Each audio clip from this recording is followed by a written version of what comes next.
So now we're going to look at linked lists under the hood. So if we have a linked list and we're going to add this node to the end, and we have this node point to the new node and tail point to the new node, and we add this into the list, what is really going on when we do that? So in order to understand this, we have to first understand what a node is.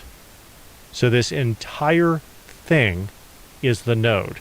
It is both the value and the pointer. It is both things. So a good way of thinking of what a node is to think of this like a hash map. It is not technically a hash map, but it pretty much works the way a set of nested hash maps would work. So if we look at our node this way, and we're going to add this to our linked list, remember that the 7 node is also basically a hash map. So how do we have that next pointer point to this new node? Well, we have it point to the new node by just setting it equal to the new node. So if you'll recall,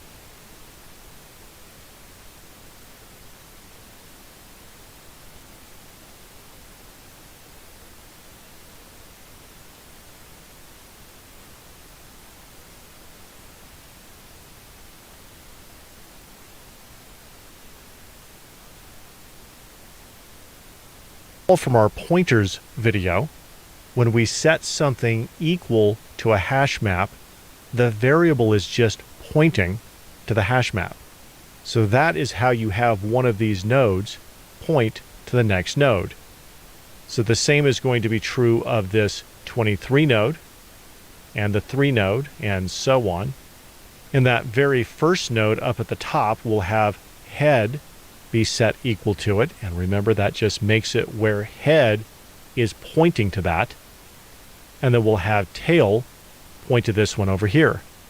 So conceptually we can represent the linked list like this. It's a lot easier to understand as a diagram, but it is also important to understand that it's really something more like this under the hood.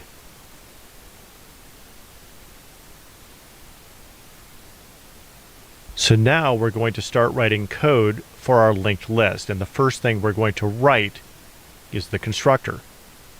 So our linked list class starts out like this, but before we write the constructor, and it's going to start out looking like this, the constructor has something in common with 3 other methods, and we need to talk about that first. And those 3 methods are append, prepend, and insert. So 2 things they have in common. First, they all get passed a value. But it is the reason that these get passed a value that is important. So let's look at what each of these do at a high level. Starting with the constructor. So in addition to creating a new linked list, at the time you create it, this will create a new node. The append method will create a new node and then add the node to the end. Prepend creates a new node and adds a node to the beginning. Insert is going to create a new node and then insert the node at a particular index. So the other thing all 4 of these methods do is they create a new node. So we don't want to write this code 4 different times. So we're going to create a new class that does nothing but create nodes. And that class is going to be called node. So whenever any of these 4 methods needs to create a node, it will call this class to create it. So let's look at what we're creating when we create a node. So remember, a node looks like this, which we can also think of as this. So we're going to have a couple of variables, one called value, one called next. Value will be an integer, but next will be of type node. Now what does that mean? If it is of type node, it means that this variable called next can point to a node. So this is similar to what we saw in the pointers video, where we had a variable that was of type hash map, and that meant that it pointed to a hash map. So here, when we have a variable that is of type node, that means it is a pointer to a node. So these will be the only two class variables for this, and then we will have a constructor. And the only thing the constructor is going to do is this. Now let's walk through what this line of code means, because this can be confusing if you've never seen this before. So you can see that we're passing the node a value. That's what this is here. But this dot value is something different. When we set this dot value to be equal to value, this dot value is this value up here. This is how all of this flows. So these two values here are one and the same. And then these two values here are one and the same. And then here we are setting them equal. And we have to use the keyword this so it clarifies that we're talking about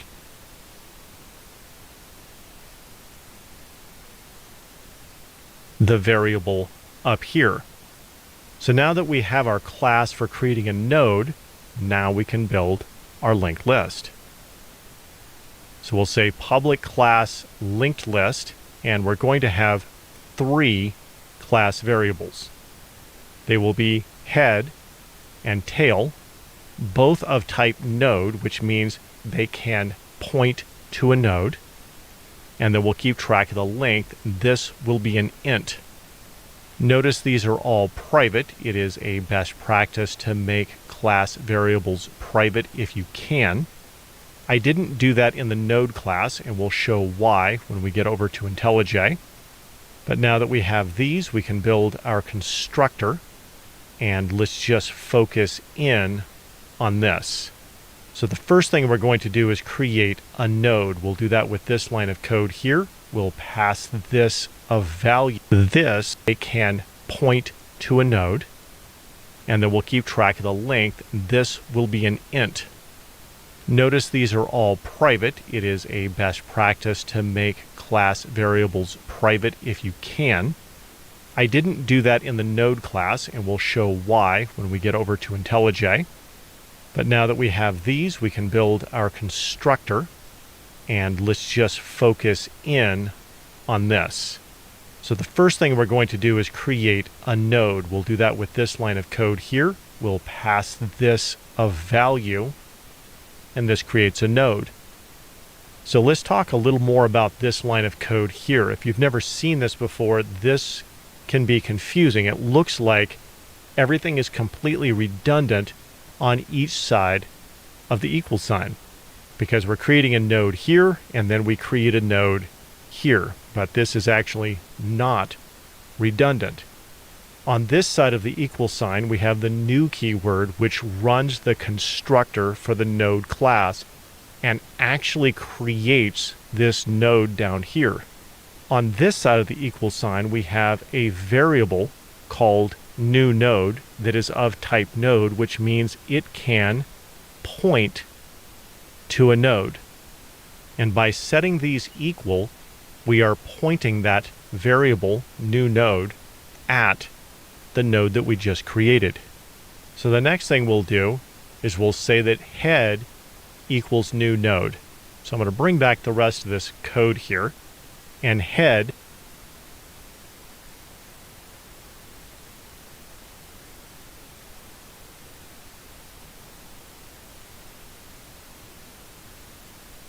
being of type node, it means that it can point to a node. New node, same thing. It is a pointer to a node. So when we come down here and say head equals new node, that means we're going to have head point at the same thing that new node is pointing at. So now let's bring this back. And if we say head equals new node, it's going to look like this. So the new node variable in the diagram, I'm going to drop this out. This will be the last time that I actually put this in here. And what I'll do moving forward is something like this.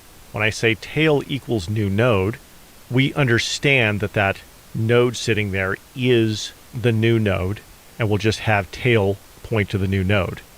But I wanted to walk through the mechanics of why that works. The other thing we're going to keep track of is the length, and because we started this with one item, the length will be 1. And now let's look at this with the rest of our code. That is all of our linked list class so far with our class variables.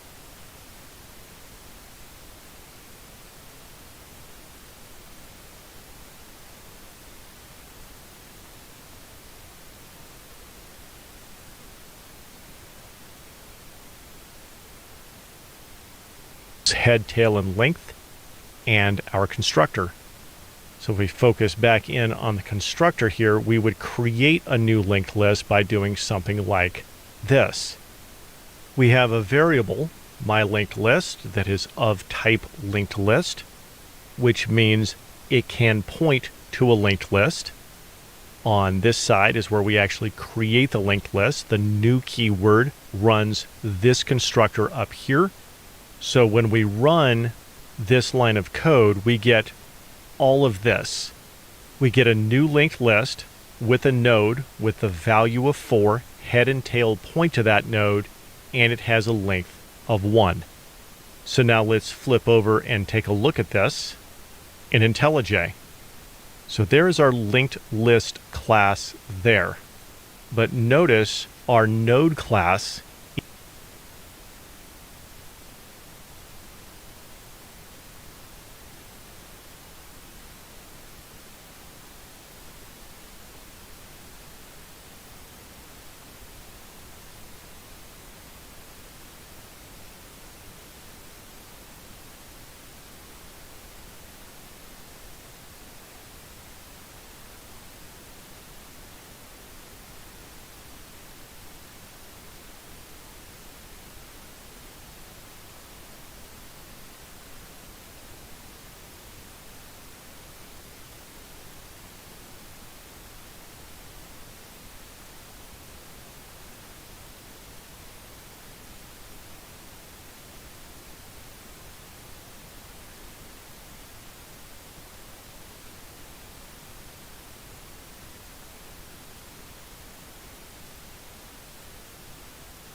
is inside of the linked list class.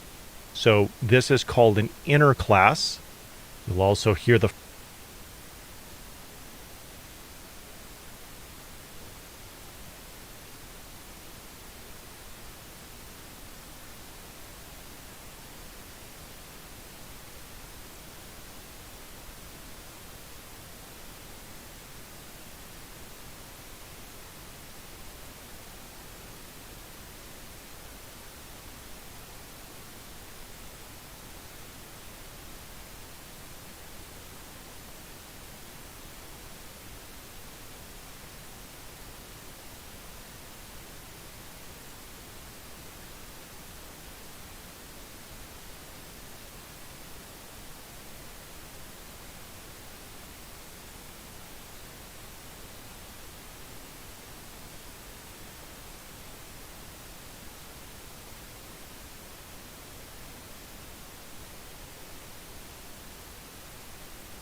phrase nested class. So the reason I don't have anything in the node class here marked as public or private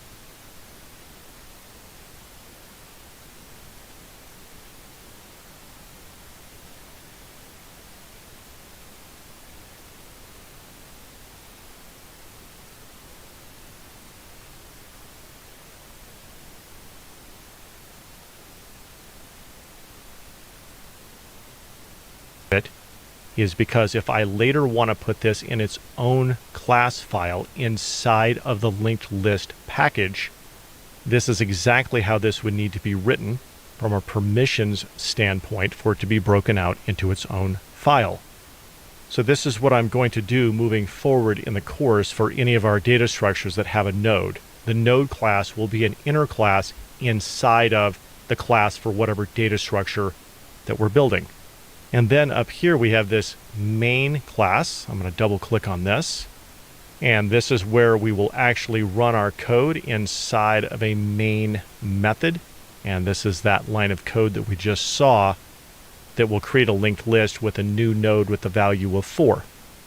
So I'm not going to run this here because we're going to write a couple of methods in the next video to be able to print out our linked list and be able to see more of what is going on. But for now, that is our linked list constructor.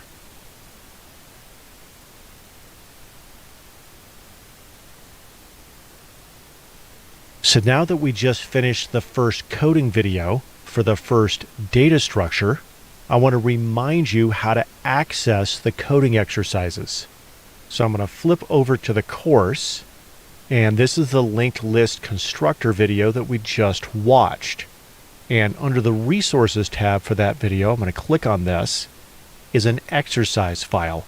So if you click on this, that will download and you can import that code into whatever coding environment that you're using and do the exercise. Now, I do have a lot of students that don't want to download a file and import it. They just want to do the exercise within the course in the browser. And if that's you, just scroll to the bottom here. And in the coding exercises section, I'll click on this. You can do that same exercise right here. So you'll want to do just one or the other because either way it's the same coding exercise. But I'm providing it two different ways so you can do whichever way works best for you. But either way, I can't emphasize enough how much more you'll get out of this course if you do the coding exercises.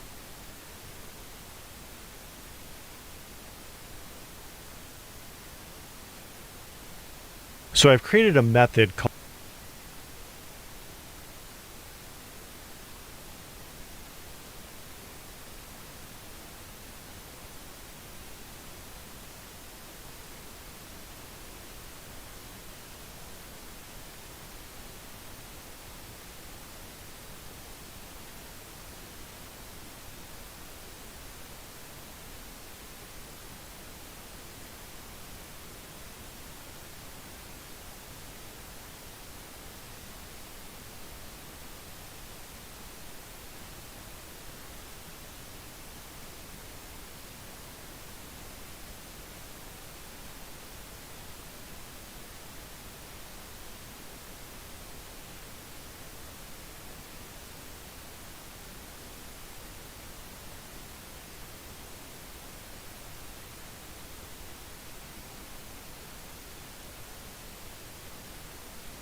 So now I created a method called print list, and I'm just going to walk through what I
So now we're going to start review. So the next equals new, anything in the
node class here marked as public is because side of the linked list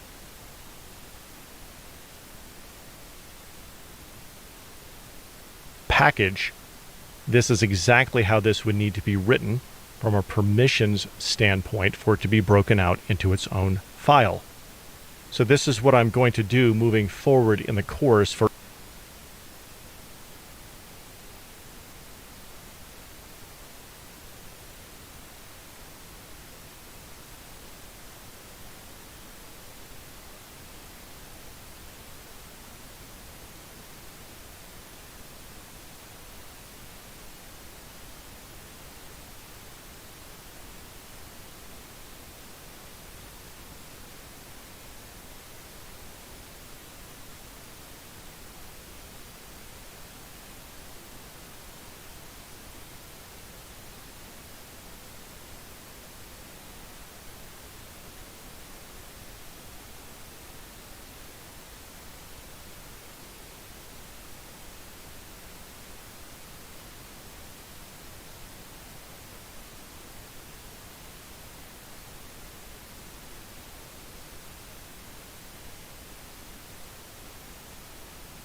for any of our data structures that have a node.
what I did with this is pretty simple, but it makes it where you can print out your linked list and see what's going on with it. So it's going to look like this. We're going to call it print list. We're going to have a variable called temp that is set equal to head. So our linked list is going to look like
this.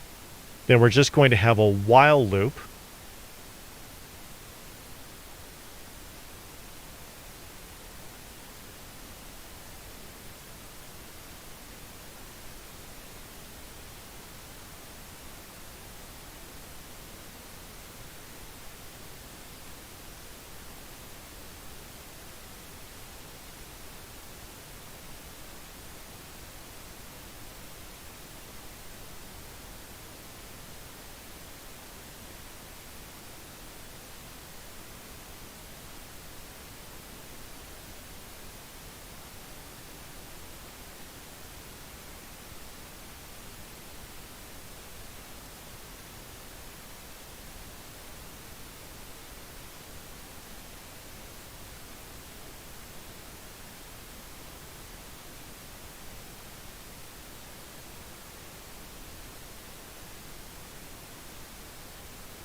And this while loop is going to print out temp.value. So in this case, it's going to print out the number 11. And then this line here, temp equals temp.next, will cause temp to just start moving across the linked list. When you get to the point where temp is null, it'll break us out of this while loop, and then we'll be done. So pretty simple. So here's our code, and let's go look at this in IntelliJ. So there is our linked list class. I'm going to scroll up, and you can see that print list is just a method that is inside of that class. So I'm also going to add 3 more simple methods here. I'm going to come up here. I'm going to paste these in, and I'll scroll this up a little bit. So in addition to our print list, I have added get head, get tail, get length, and this just prints out the value of the head node, the tail node, and then gives you the length. So in the case of get length, for example, I could return an integer that is the length. But generally, when you return the length, the whole reason you're doing it is to print that out. So I just go ahead and format this here. So it will print this out where it says length colon with a space, and it's all formatted nicely. So I'm going to come up here to our main tab, and I'll click on this. And this is where we created the new linked list with a node with the value of 4. We've seen this in the last couple of videos. And then here we're going to run get head, get tail, get length, and then we'll print out the entire linked list. So I'll run this. And as we would expect, head is pointed to a node with the value of 4, as is tail. The length is 1. And because the linked list only has 1 item in it, when we do our print list here, it only has that 1 item with the value of 4. So I'll do something similar to this in all of the other data structures as well. It's important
to have a way to be able to length.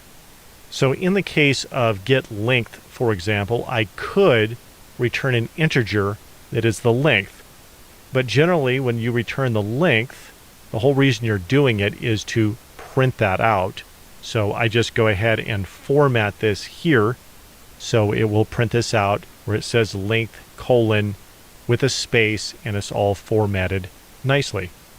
So I'm going to come up here to our main tab, and I'll click on this. And this is where we created the new linked list with a node with the value of 4. We've seen this in the last couple of videos.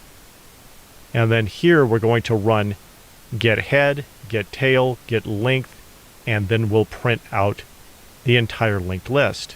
So I'll run this. And as we would expect, head is pointed to a node with the value of 4, as is tail. The length is 1. And because the linked list only has 1 item in it, when we do our print list here, it only has that 1 item with the value of 4. So I'll do something similar to this in all of the other data structures as well. It's important to have a way to be able to look at what you have as a way to help troubleshoot your code. All right, so that is print list.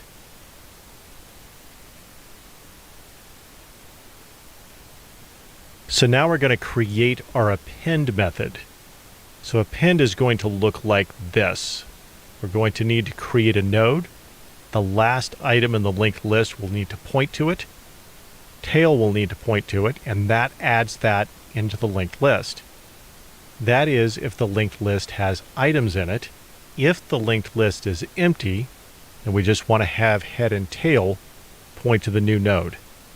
So what I'm going to do throughout the course is I will try to show you the steps for a particular method, and then if you want to try to code it, this is where you'll pause the video, go take a shot at coding it, and then come back and watch how we code this. So we'll begin our append method like this. We're going to pass it a value, and we'll use that value to create a node like this. So the first situation we'll code for is when the linked list is empty, where we want to have head and tail point to the new node. In order to do this, we have to actually test to see if the linked list is empty.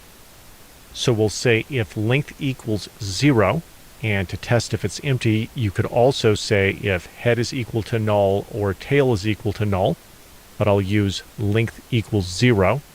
Then we'll say head equals new node, like this, and then we'll say tail equals new node, and now head and tail are both pointing to the new node. So let's put this in with the rest of our code like this, and this is if we have an empty linked list. If we have items in the linked list, we'll say else, and let's build out the else statement. So we'll say tail.next equals new node.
that is tail dot next equals new node. Then we'll say tail equals new node, and that moves tail over like that and adds that into our list. So now let's put this in with the rest of our code. So far we have created a node, and this is what we do if we have an empty linked list. This is what we do if we have items in the linked list, and the only thing left to do is to increase the length by 1. So we'll look at this code in a moment in IntelliJ, and when we do, we'll have a linked list with one item in it with a value of 1, and then we'll run the append method and add a node with the value of 2. So now let's flip over and take a look at this in IntelliJ. So there is our append method there, and then I'll come up here to our main tab, and this line of code here is creating our new linked list with a node with the value of 1, and then here I'm going to print this out, and I'll run this, and you can see here we have a linked list with one node with a value of 1. Then I'm going to come over here and paste in a line of code, and this is going to append a node with a value of 2. And then we're going to print this again, and now we should have a linked list with 1 and 2. So I'll run this, and you can see here that our linked list now has 1 and 2. So it looks like we have a working method for append.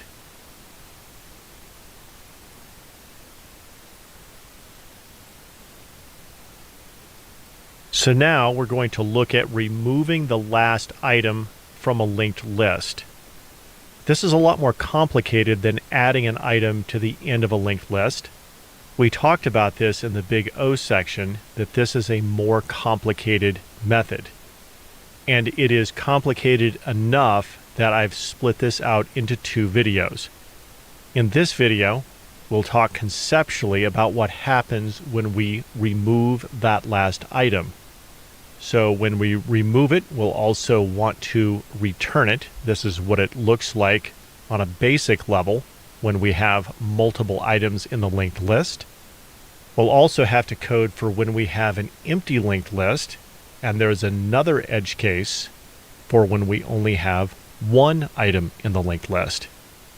So at a high level, this is what we'll need to do. If you want to try to code this, go ahead and pause it here.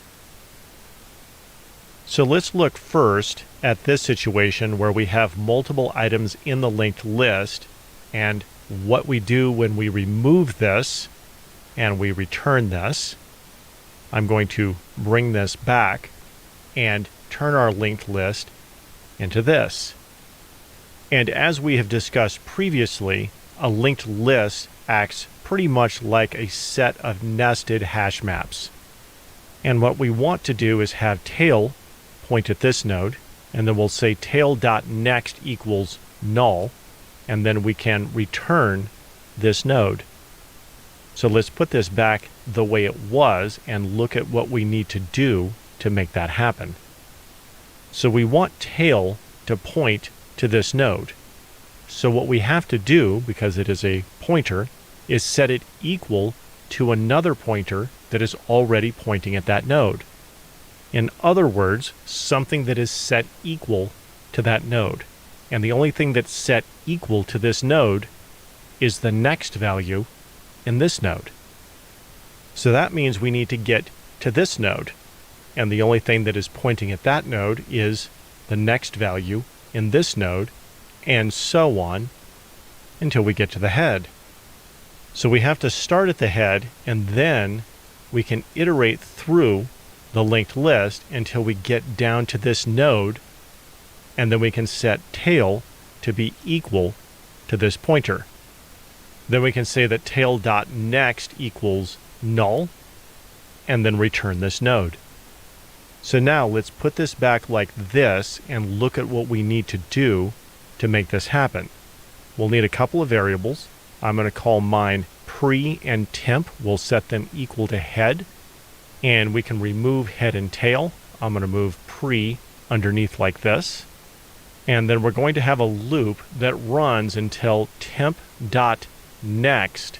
is null. And you can see on the end of the linked list, that's where that's going to happen. And what we'll do in each iteration of the loop is we will have pre be equal to temp. In the first iteration, it is already equal to temp. And then we'll set temp to be equal to temp.next. Then we'll see if temp.next is null. It is not. We'll set pre equal to temp. And temp is equal to temp.next. And then we'll keep going through the list like this. We'll move pre up and temp over. And this will be the last time we move these. This will move pre up and temp over.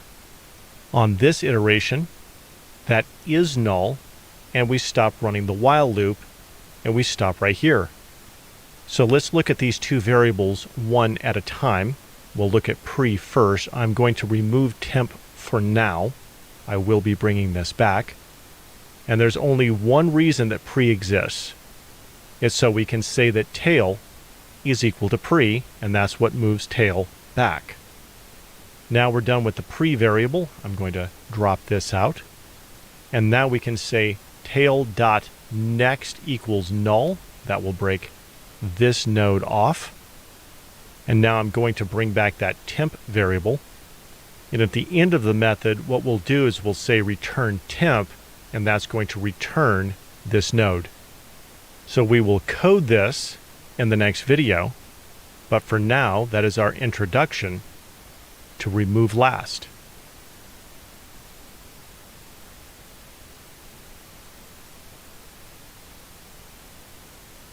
So in this video, we're going to write the code for the remove last method. So it'll start out like this. Notice the return type up here is node. Technically, this is a pointer to a node, of course, but you can think of this as the node being returned. So the first thing we'll code for is when we have an empty linked list. And we'll just say if the length is equal to 0, we'll return null, because obviously there is not a node to return. So in this conditional portion of the if statement, you could put something in like if head is equal to null, or if tail is equal to null. You just have to have some way of testing to see if the linked list is empty. So now let's look at this situation where we have multiple items in the linked list. So we're going to have our variables temp and pre, and let's create those. We'll say temp is of type node and it is equal to head. And the same is the case for pre. It is also equal to head. So now that we have those, we can start building our while loop. So we'll say while temp dot next is not equal to null, we'll have pre be set equal to temp. In the first iteration of the while loop, pre is already going to be set equal to temp. And then we'll say temp equals temp dot next. So let's move this down and we'll walk through this. We'll say while temp.next is not equal to null, and in this case it is not, pre equals temp, the first iteration is already equal to temp, and then temp equals temp.next, which moves that over. So then we'll do this while loop again. Pre equals temp, temp equals temp.next, and we'll run it again, and we'll move pre up and temp over. And we'll run this one more time. We'll move pre up, we'll move temp over, and this time temp.next is equal to null. That breaks us out of the while loop, and we stop right here. So I'm going to remove this temp variable for now. And the next thing we're going to do is say that tail equals pre. That'll move tail back to there. And that's all we were using pre for, so I'll go ahead and drop that out. Then we'll say tail.next equals null. That is tail.next equals null. And that will break that node off of the end. So let's take a look at the code that we've created for this portion. We have this part, but we also created these two variables to use in the while loop. And then let's look at this and with the rest of our code like this. The next step is we will decrement the length by 1, and that brings us to our edge case for when we have one node. So if we just have one node, head and tail will both point to that one node, but also temp and pre, since they are equal to head, will also point at that node.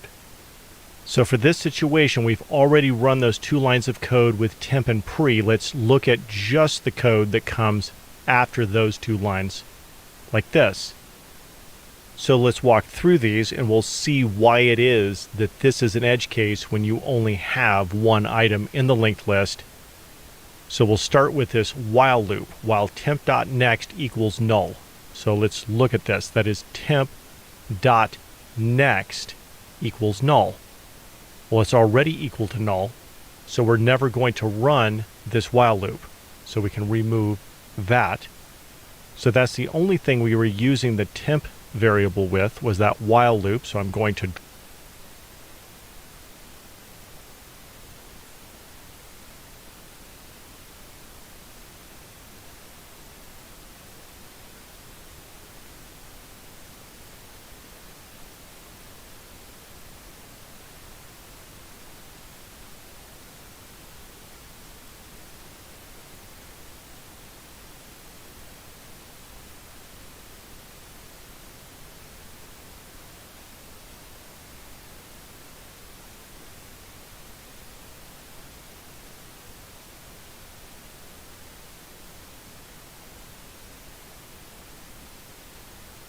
The star method is a framework for answering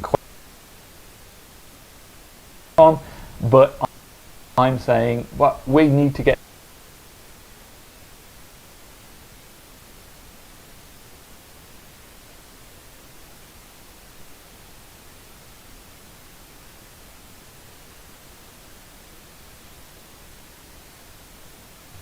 So,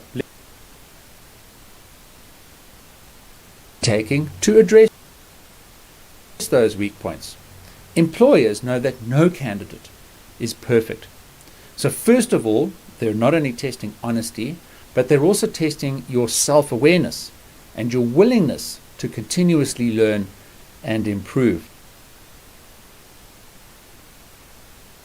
We need to get this new testing framework in. So the action, what did I do? Our method is a framework for answering questions, and it stands for situation.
task, action, and result. So if we're asked something like, give me a time when X, we'll start with the situation and we'll set the scene in pretty much as much detail as possible, because therefore we're communicating that this was a real event and we can recall names and dates and what was going on. We'll then move on to tasks. So what was our specific responsibility? What bit were we doing? The action, so go through the exact steps that we carried out in order to achieve this. And R is for result. What happened?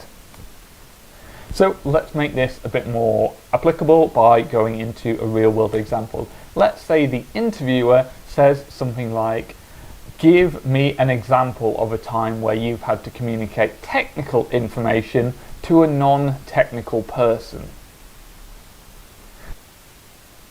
Let's answer that question now together. So let's say the company was introducing a new testing framework for that software. That is the S, that's the situation. We've set the scene that the company as a whole is bringing in this new testing framework. The task, my specific task, was to explain to our product owner why my team of developers needed to spend some time integrating this new piece of testing into our specific product. So the product owner wants us to continue delivering features on the product we work on, but I'm saying, well, we need to get this new testing framework in. So the action, what did I do? Well, maybe I got a list of all the incidents that have happened, so all of the outages, all of the bugs that we've introduced our software, and bring some data into that and say, well, here's the problem, Steve, the product owner. We're spending a lot of time fixing all of these bugs, and that's taking time away from delivering the features that you want. So if we spend some time now introducing this new testing framework, we will save time in the long run, and after we've got this in, we'll catch all the bugs won't go out, and therefore instead of spending time fixing bugs, we'll spend time delivering your features. And the result might be that the product owner sees that that is a good investment in the long term and allows us to go ahead with implementing this new testing framework that the company is bringing in. So in that answer, we've used the STAR framework. We set the scene where this new testing framework coming in. We talked about the task, so specifically what was my role? It was that communicating technical information to a non-technical person such as a product owner. The actions, how did I communicate that information? What data did I bring in? What thought process did I go through to do that? And the result, what was the outcome after I've done all of that?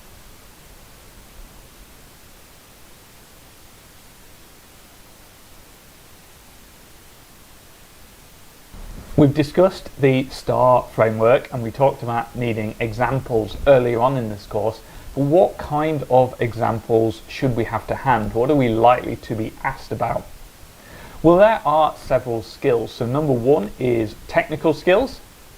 So this is probably sounds really straightforward. If, for example, you're applying for a software developer role and you're going to be working with a specific tech stack, then it's all about demonstrating those programming skills. But whatever role you're applying for, there are technical skills involved. Let's say, for example, you're applying to be a barista. Well, baristas have a lot of technical knowledge. They need to know about the different kinds of coffee. They need to know about the different coffee machines. They need to know how to clean a coffee machine. They need to know about food hygiene rules. All of this is technical knowledge that you should be able to demonstrate in your interview. Then interpersonal skills, so how do you interact with people on a one-to-one and a group basis?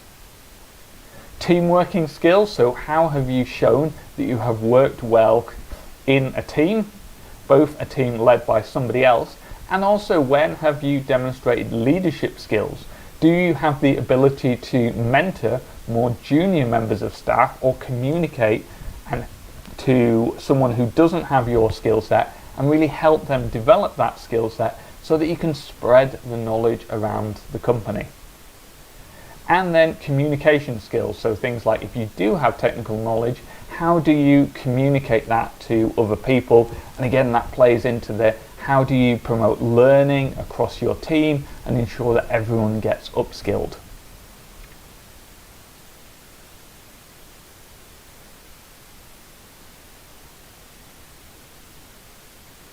If you've travelled back in time to the 90s and you're trying to become a hotshot banker, then arrogance is probably a useful tool. But for most of us, it's a hindrance, and adopting a more humble attitude can be very useful. I've had candidates who've sent me a massive list of skills, and when I've asked them what they're really focused on or what they're really good at, they've insisted that they're equally good at everything. They didn't get an interview because that is clearly not true. Everyone has some things that they're better at and some things that they might be okay at, might have a good understanding at, but you can't be equally good at everything.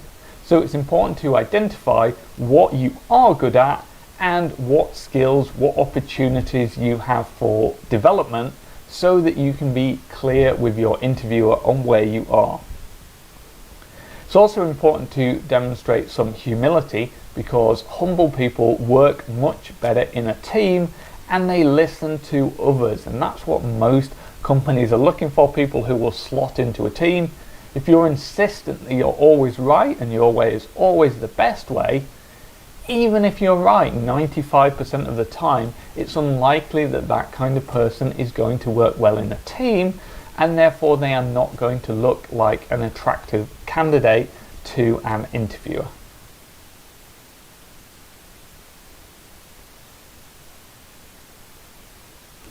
Empathy is feeling someone else's pain and seeing the world from their point of view, so understanding what we call their frame of reference. Now, what we really want to do is understand the frame of reference of the interviewer, offer some empathy, and demonstrate that we can really understand their problems, and that will make them feel great and it will really endear them to us. So let's say the interviewer says something like, we're not looking for people who just want to mindlessly clock in at 9 and mindlessly clock out at 5. Well, what they're probably really saying there is they're looking for people who will really take responsibility for their work, because if they're a hiring manager, if they're doing the interview, they're probably managing a team of people, and what they don't want to do is having to spend all of their time making sure that those people are doing their jobs. They want people that they can give a task to and know that that person will take responsibility for that task and get that task done without having to be micromanaged. So in order for us to make a success of that, we need to communicate to the interviewer that we really empathize with where they're at, we really understand what they're saying. And we can do that by things like summarizing and paraphrasing. So if they say something like, we're not looking for people who just clock in at 9 and clock out at 5, we can respond by saying something like, yeah, it's important to me that I really take responsibility for the work that I'm doing, so that you know that if you give me a task, it will get done and that I am managing that and you don't have to worry about that.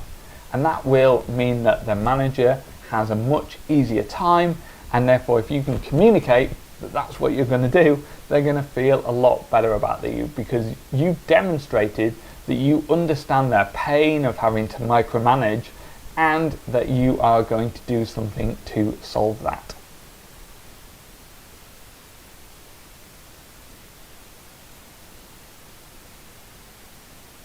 The reality is that companies hire people they like, and it's not always the people with the best skills that get the job, but if you can make a connection with the interviewer and if you can get them to like you, you're more likely to get the job.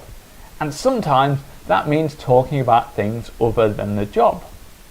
So if you know who your interviewer is going to be, you can have a quick look at their social media, see what their interests are, and maybe you'll be able to make a connection. So if you go onto their LinkedIn, their Facebook, their Instagram, and they're talking about maybe hiking or photography or anything like that, and you have a shared interest, then dropping that into the interview conversation can be really useful. So I wouldn't go in and say, oh, I notice you like hiking from all the Facebook stalking I've been doing, but if you can find a way to say, oh, I went on this really nice hike, pretending that you don't know they're into hiking, that can be a really great way to strike up a conversation about a shared passion and therefore build a lot of trust and likability between the two of you.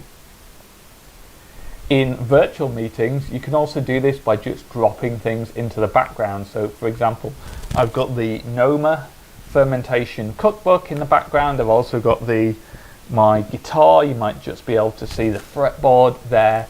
And I have that guitar in quite a few of my videos, even when I'm talking about things like sport. Sometimes people come on to my YouTube channel and just comment and say, oh, I notice you've got a Telecaster in the background. We end up having a chat about that, even though the video's about something completely different. If you don't know who they are in advance, then just a bit of casual conversation, engaging some small talk, can draw some of that out, and you might be able to make a connection that way. Now, it's important to note that we're looking for genuine connections here. We're not suggesting that you fake it. It's not that they express an interest in cooking, and even though you have no interest in cooking, you start pretending. That's not what this is about, because that is dishonest. But if there is a genuine connection that you will find there, then that's a really great way to build rapport with your interviewer and make them like you a lot more.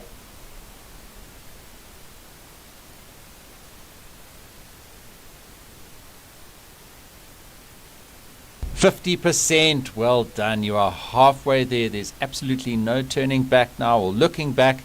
The end is in sight, and you're going to learn so much more in the rest of this course and continue taking action towards achieving your goals and getting the skills that you need to be successful in your life. So keep going. I look forward to checking in with you at the next milestone. That's 75%. So don't give up now. Keep going through the material, take action, and I will see you shortly.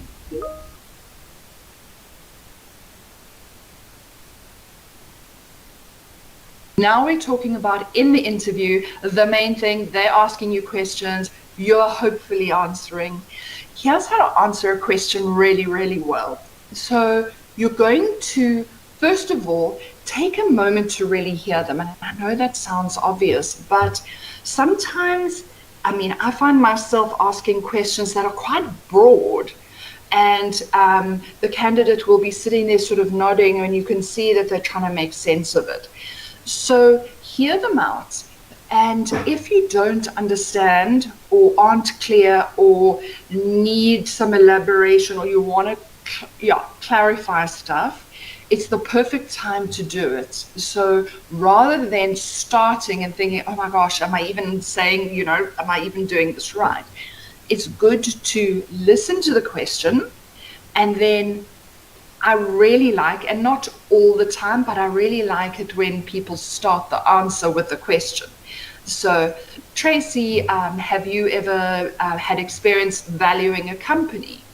And then I would say, yes, I actually valued a company at etc., etc. So that's almost, it's twofold. It's checking that you got the question, or you understood the question. And then it's also sort of setting it. Interviews are all about them asking you questions that you hopefully can answer really well. Sometimes will answer really badly. Sometimes won't understand, etc., etc., etc. Let's look at a few things that will help.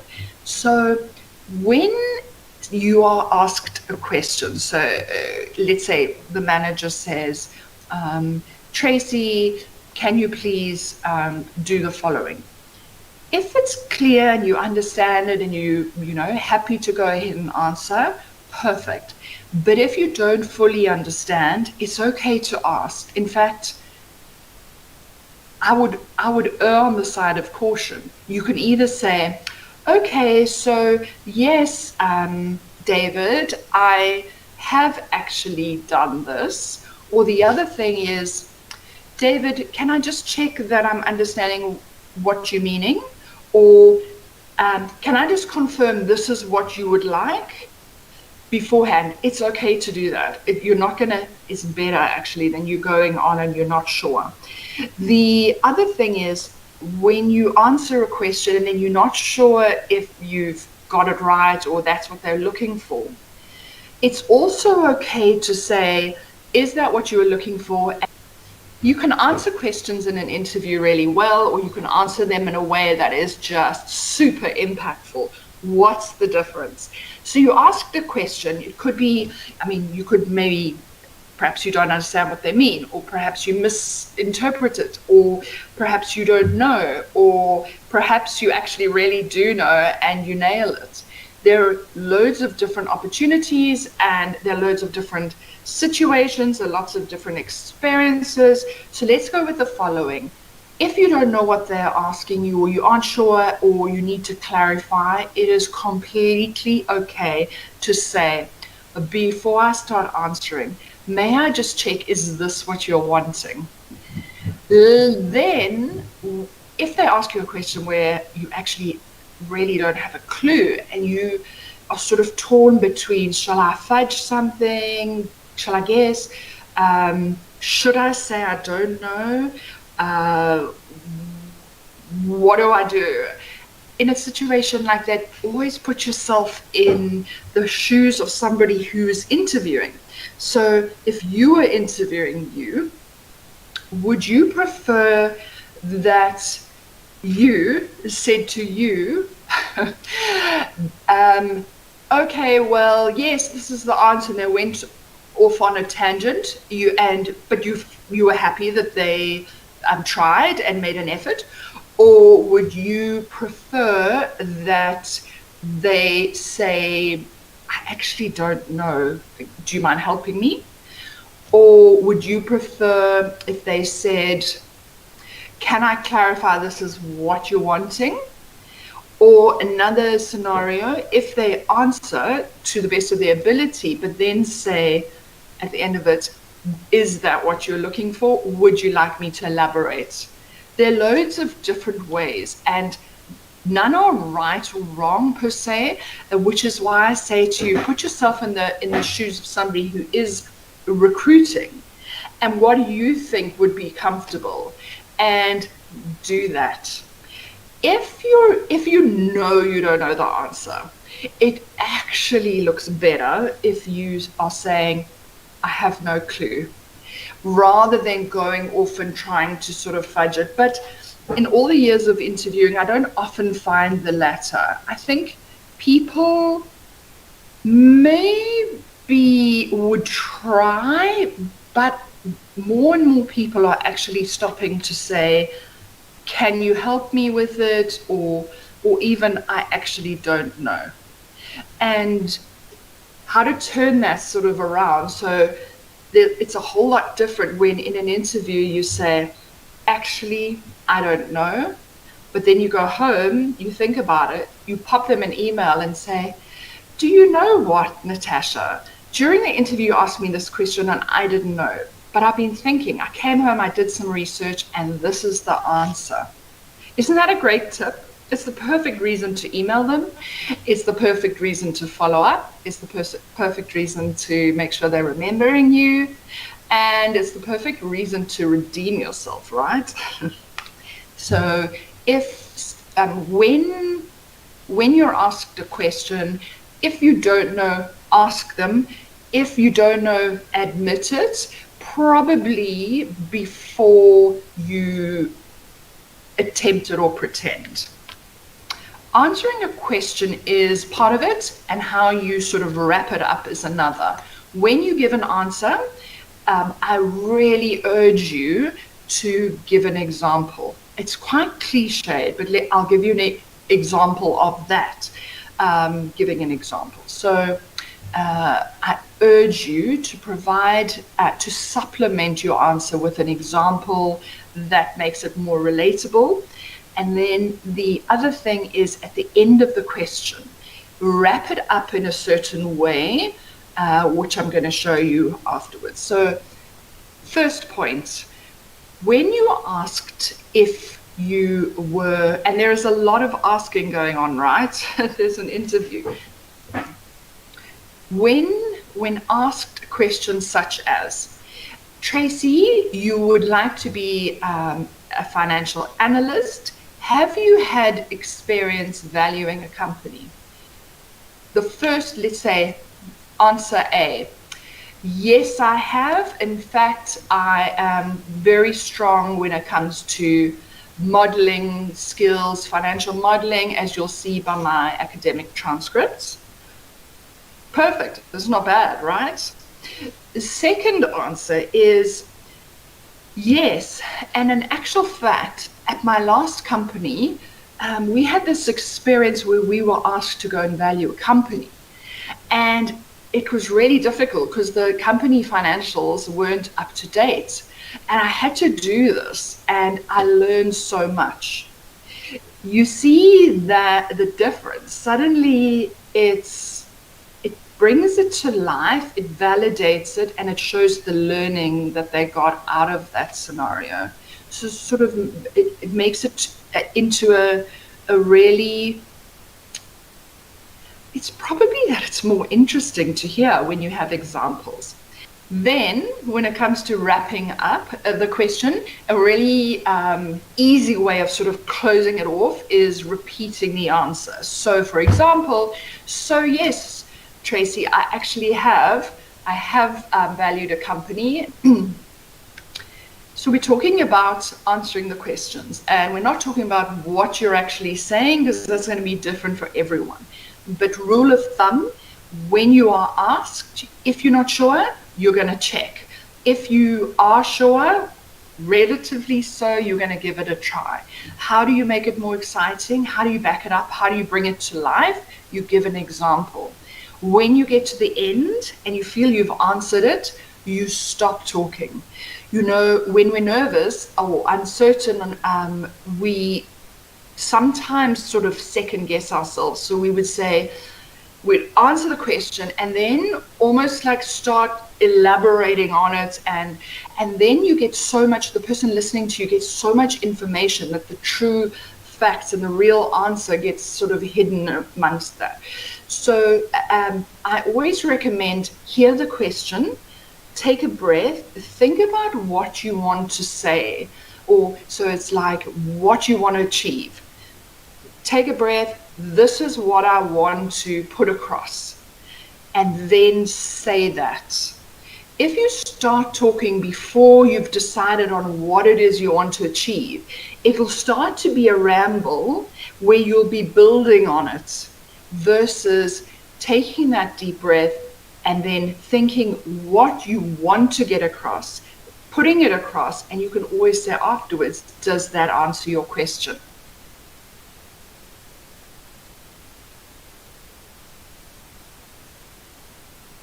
So guys, when it comes to being asked a question that you actually really don't know, you may not understand it, you may not know it, you may have forgotten it, you may just be really super nervous and hit a blank. It's okay to say to the interviewers that you need a moment. It's okay for you to say to them, do you mind if I have you're not going to have a huge bottle of water like this, but it's okay for you to say, do you mind if I take a sip of water? It's buying you time. It's allowing you time to just, calmly think about what it is you want to say. Do you remember earlier on, I said, when you come to an interview, always have that pen and paper. It's fine to say to the interviewers, do you mind if I just make a few notes? So you can do this, and you can be breathing and thinking and whatever. It's buying you time once again. And it's more than sort of buying you time, it's just allowing you to collect yourself. So these are all props. So they're useful, but they're also props that are there just to help you when you need them.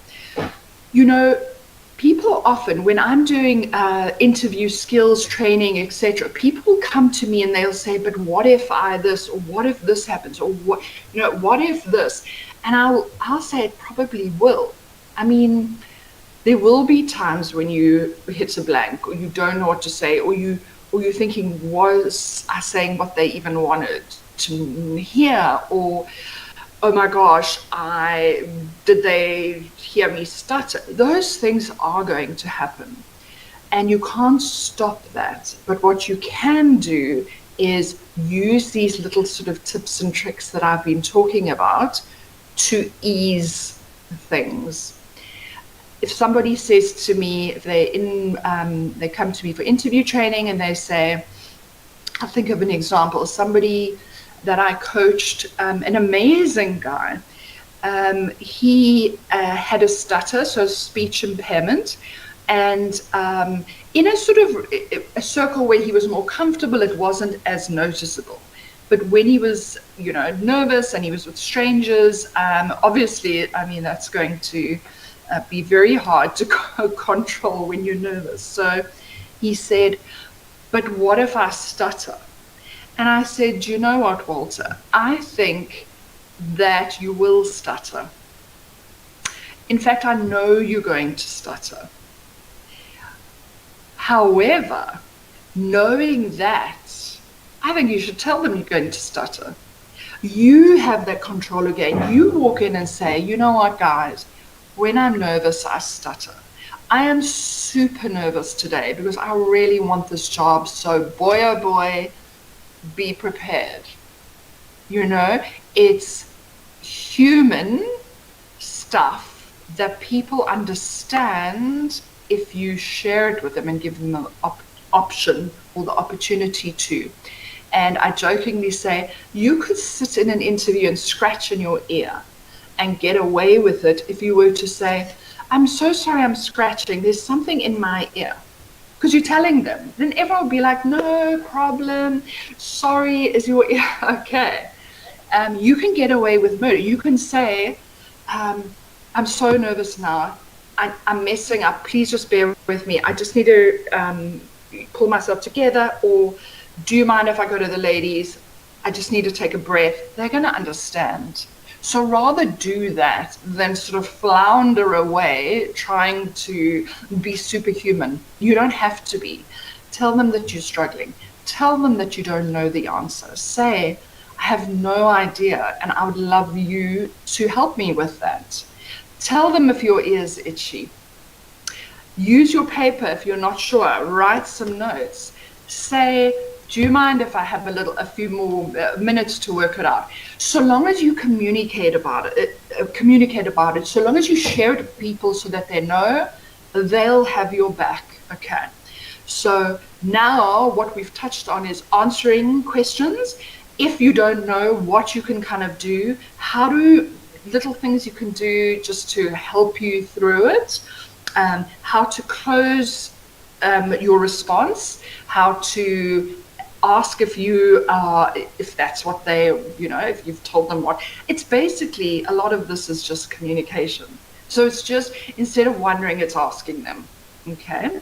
And let's talk about when the questions turn the other way. So our next lesson is going to be when they have finished asking you questions in an interview and it's time for you to ask them questions or not.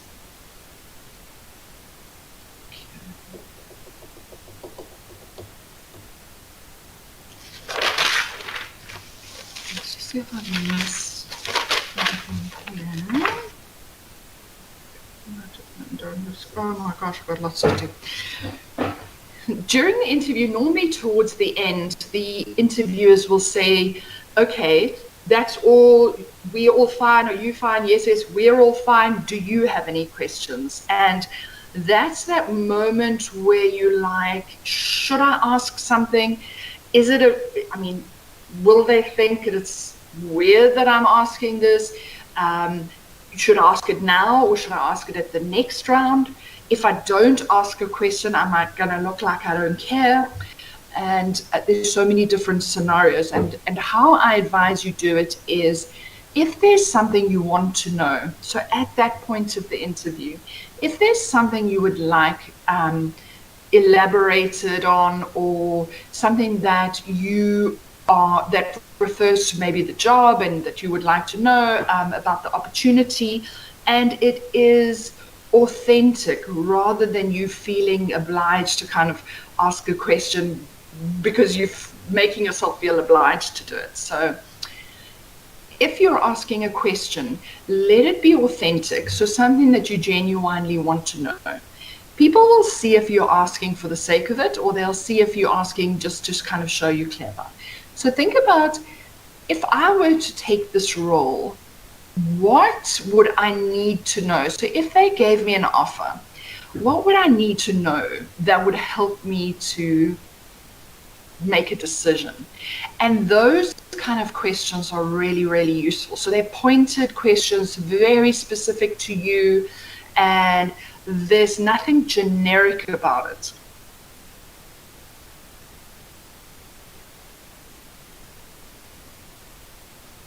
When it comes towards the end of the interview, they'll generally say to you, well, we don't have any other questions. Yeah, we all good. Do you have questions for us? And it's kind of awkward because you're saying, should I ask a question? What should I say? Will it look bad if I say I don't have any questions? I'm exhausted. I can't think of anything. And rule of thumb for me is there something you want to know? So you have the opportunity to ask something. Is there something authentically, importantly useful for you? If yes, ask it. Don't start with these sort of generic, for the sake of it questions. Don't start asking somebody who's in HR about the strategic imperative of the marketing brand. Or ask questions so it makes you sort of seem like you know what you're talking about. They can see that, and it's just a waste, and everyone's tired and they want to get back to their desks, etc. So it's actually okay to say, I don't have any questions, but if I may, could I get your email address? And then if something comes up, I'll pop you an email. Actually, that's quite a sneaky move. I like that. There are no right or wrong questions to ask at the end of an interview. And the questions, there aren't questions that are going to kind of discount it, or questions or answers that will lose you the job. If you take it from the perspective of, I could have 2 or 3 offers, we wish, and what would be important for me to know, or even if it's just the one, what would be important for me to know to decide if this is a good option for me? So that's a really good question. And then it could also be perhaps to sort of elaborate on something that was interesting during the interview and you just want to ask something more about that. If we talk about the former, so if I think, I'm trying to picture myself in an interview now, and let's think about it. If I'm in an interview, actually, let's talk about this. I'm going to think back to a time when I was interviewing a few years ago, and the inevitable at the end of the day, do you have questions for us, came up. And in that moment, I remember sort of grappling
Towards the end of an interview, the interviewer will normally ask the interviewee if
from database layer move down to the data layer.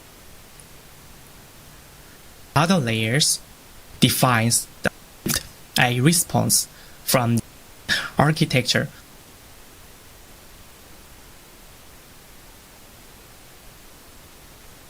Between activities, fragments, and views by learning the test class